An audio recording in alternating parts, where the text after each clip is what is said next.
and complicated. They take vast amounts of water, electricity, and land. But what? False.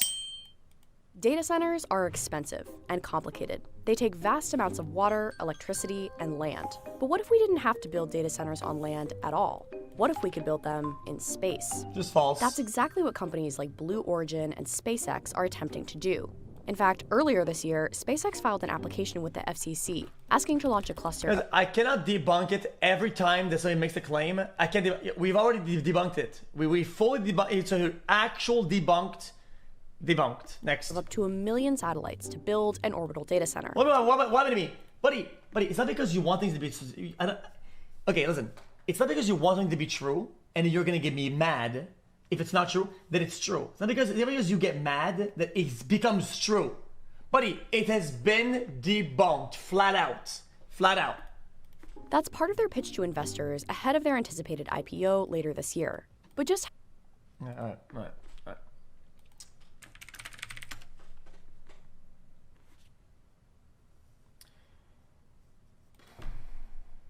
Hot when they run, but also Sam Altman says that the average ChatGPT query uses around 0.000085 gallons of water, or roughly 1/15 of a teaspoon. But then at the same time, somehow a Morgan Stanley projection predicted annual water use for cooling and electricity generation by AI data centers could reach around 1,000 billion liters by 2028. That's 1 trillion liters, an 11-fold increase from 2024 estimates. AI water use is extremely easy to mislead people about for a few different reasons. And one of them is that the average American has not updated their understanding of what water use is since they were in elementary school. And this is fine. We don't all need to understand this stuff, but then it gets dragged into the discourse, and of course we all talk out of our asses while experts rub their temples from the sidelines. So look, as far as I can tell, though OpenAI does not let people inspect the sources of their data, both of these numbers are true. 1/15 of a teaspoon per query and 1 trillion liters of water per year by 2028. And you might think, okay, well, Morgan Stanley must just be imagining a future where there's a tremendous number of queries. But no.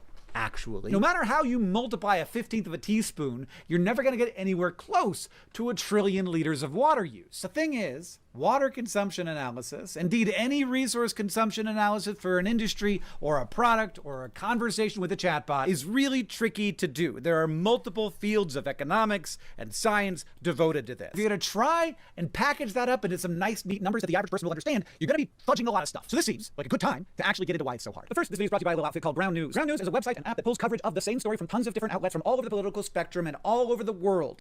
40% off the Vantage plan using the QR code that's been on the screen the whole time, or by using my link, which is ground.news/Hank, which you can also click in the description. So, why do data centers use water at all? So the actual computer chips that do the processing for AI get hot when they run, but also they don't work as well when they get too hot. So you gotta cool everything down so that everything runs optimally and the chips have their optimal lifespan. You're optimizing everything so you get like the most processing power per unit of dollars you spend. Part of that is cooling everything down. And one of the most efficient ways to do that is with water. Many facilities use evaporative cooling, where they literally turn clean water into water vapor, and that water vapor carries the heat away. It's warmer, and it's taking the heat away. Good. Now, that's not the only way you do it. Some sites recycle water, or they use non-potable water, so water that's come out of a sewage treatment plant that you couldn't drink. But most of them still rely on fresh municipal water, the same water that a water company would be delivering to you, they are delivering to them. And this is important because municipal water is a kind of water. And yes, there are many different kinds of water, and the differences matter. Because look, no one's destroying the water here. The water that evaporates, it's just gonna fall down somewhere else eventually. But it does evaporate. It does go away. It is used up. And this is generally clean water that could be used for something else. It's been processed to be clean enough to drink and delivered using the same infrastructure as the rest of the city. And all that processing and all that infrastructure costs money, and it can't handle an infinite amount of water going through the system. This is industrial water use, but it's usually the same water as everything else. It's the municipal water. Now, OpenAI did not release information on where the water use figures come from, but I can make some guesses. First, Sam is talking about the water use per query. But importantly, different queries work different ways with AI. And many queries will actually result in multiple queries you never even see. This is something Sam Altman knows, but it's not something that most people know. Behind the scenes, when you ask GPT-5 a question, it frequently thinks. They call this reasoning models, and it thinks by like preparing and sending out other queries, and then reading the results of those queries, and then sending out more queries, and then maybe like it might spur a search of the internet. So if you ask it a somewhat complex question, it will run an initial query, and then it will take that response, it will evaluate it using another query. It sometimes runs follow-ups until it's happy with the final answer. All those extra queries are additional queries. So one query might not be one query. Sometimes it is, but sometimes it's a bunch. So this in itself might multiply this 1/15 of a teaspoon by like 15. I don't know, of course, because OpenAI doesn't share any of this information. But even in that situation, it's still just a teaspoon. I drink teaspoons all day long. That's, for me, not really the lie in Sam's lie here. And I am going to call it a lie because I think it is. The actual lie is that it's only counting the water used during the part of the life cycle when you're actually querying the chatbot, not all of the other parts of the process that are necessary for this system to exist. This is the big difference between Morgan Stanley's analysis and Sam Altman's. There are a lot of other... We watched this, but Chad doesn't believe it. We have to do it again because every single time that we've watched something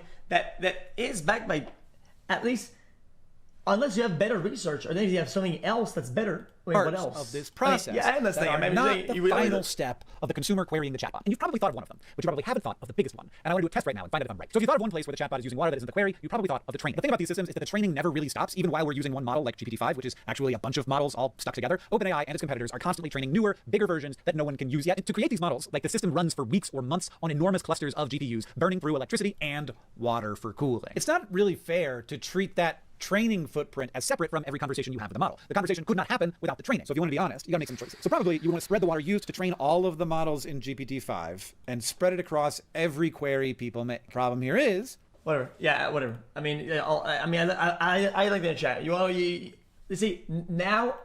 It's not proving me wrong. Bro. Just go watch it. Just go watch it. We're not gonna do this. How feasible is this really? To find out, we asked an expert. It's just incorrect. Google how much water it takes to maintain a golf course. Google how much water it takes to irrigate crops. Look how much like you need to compare it with actual figures. You can't just say a number, guys. This takes 5 liters of water. Like you know how that comes into play, and what these quantities actually mean for society. You don't know these things. You haven't looked at it. You didn't even watch the video. So we try to call me out for my YouTube video research or whatever, right? You need to come up with a better one. Otherwise, mine just wins. Like, I don't know what you want from me. Like, I'm a computer architect by training, which is to say that I design processors and memory systems and think a lot about how they get deployed. And computer architect is the coolest name in the computer science field, I think. I think so. Before we launch into space, we need to understand what data centers need on the ground, namely an immense amount of electricity hardwired in through cables connected to the grid. And data centers also generate heat, so they need to be cooled down, either with air or often using vast amounts of water routed through cooling towers. This warm water, when it hits those cooling towers, some of it will evaporate and bring the temperature back down. And inside these massive buildings, each server in a rack needs to work in tandem with the ones around it. In order to do that, they need to share data by transferring it through physical cables, often fiber optic. The power of data center compute is really in the networking equipment. We are able to harness massive amounts of compute across many different servers and coordinate that computation to answer questions that we wouldn't be able to answer on a single computer or on a single machine. But when you try to translate that computing power into space, things get more complicated. Satellites already in orbit are typically for one of two purposes, either data collection, like looking at weather patterns or taking satellite images, or communication, like SpaceX's Starlink satellites. Both of those cases are less power intensive than doing real-time computations up in space. So the satellites for an orbital data center would need to be designed differently, with even larger arrays of solar panels. If we were to launch these data centers into space, we would be able to use these solar panels and get access to inexpensive or essentially free energy from the sun. In order to get predictable sun exposure, these satellites would have to maintain a particular orbit, known as a sun-synchronous orbit. If you were to put it into sun-synchronous orbit, the satellite would pass over the particular location on the planet at the same time every day. And if you were to pick a particular orbit, where you are following the dawn-dusk line, the point at which daytime turns to nighttime, the satellite might be able to get nearly constant exposure to solar energy. That's cool. But cooling is a problem too. There's no air in space, so we can't run cool air over the chips like we can on land. And we can't pipe in extra water to cool down the chips Isn't via it cold evaporative cooling either. in space? So satellites might have to rely on closed-loop radiator panels, running a fixed amount of water over the chips outside the satellite to cool down via infrared radiation. That sounds pretty and back easy, again. actually. It's what But those computers radiator do. panels can be heavy, requiring more fuel to launch into space. Figuring out the design of the satellite is going to be increasingly important because that will determine the weight profile and the cost of the launch. Radiation in space is also a concern for computer engineers. If a high-energy particle strikes a GPU, it can literally flip a 0 to a 1, or vice versa. That could mean the difference between calculating the correct answer to a problem and getting the wrong one entirely. So for the data center to be... This has been half debunked as well. These days, it's in my understanding that this has been priced into the chips and shit, and they're more resistant to it. Where I could be wrong though. useful, we'd need solutions to prevent or correct those errors. I would envision 3 types of strategies. They first had type to of because of strategy aviation. Would be essentially to detect when those errors have arisen and then correct them. Alternatively, we could compute the same process, the same job, it's the same task multiple times and compare the results. But as you might imagine, this is expensive because instead of having one GPU, you would now have 3. The third option we would have to protect chips and computation from radiation would be just add some sort of physical shielding that encloses the servers and prevents more of those high energy particles from hitting that chip. But there's another problem. How do we get the data from Earth to the satellites and back again? When we think about communication from Earth to one of these satellites, we are relying on radio frequency communication. And when we think about the satellites communicating with each other, depending on how precisely these satellites are positioned, they might be able to communicate via lasers. Essentially, one satellite would send a laser signal to another satellite, and they would modulate that laser to communicate data across that signal. With lasers, data transfer speeds are pretty high. But the problem here is bandwidth. If you wanted to send quite a bit of data from Earth into space, it might be better to simply put it on a disk and launch that disk into space. That might mean that implementation is key. Instead of sending massive amounts of data back and forth, send the satellite up, preloaded with a training data set for an AI model. You would pose your question to the satellite. The questions might be kind of short, right? Because even if you have a massive document or database that you want to ask a question against, your question itself may only be 120 characters. I have to be honest with you.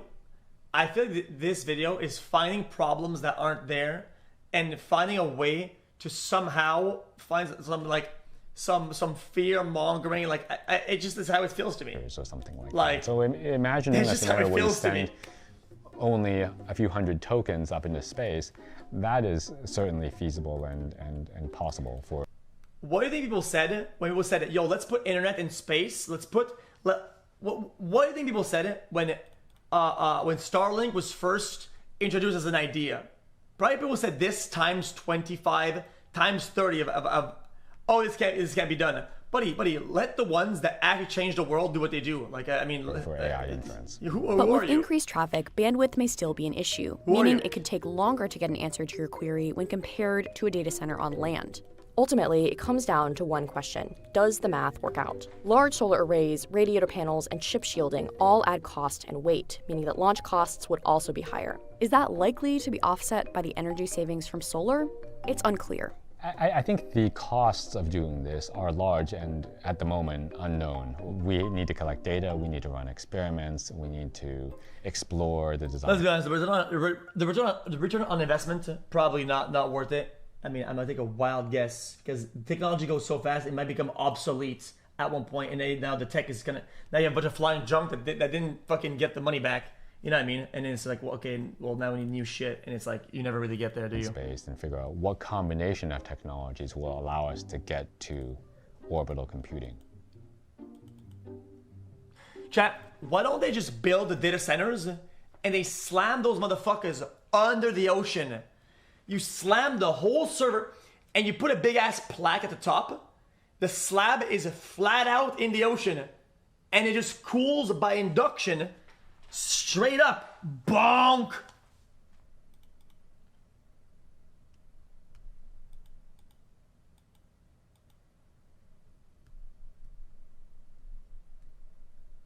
What? Also, why not just build in Antarctica? If you're gonna send some fucking thing into orbit, why not just fucking send it on an ice? If you build the server on ice, why would it get hot? It's on ice.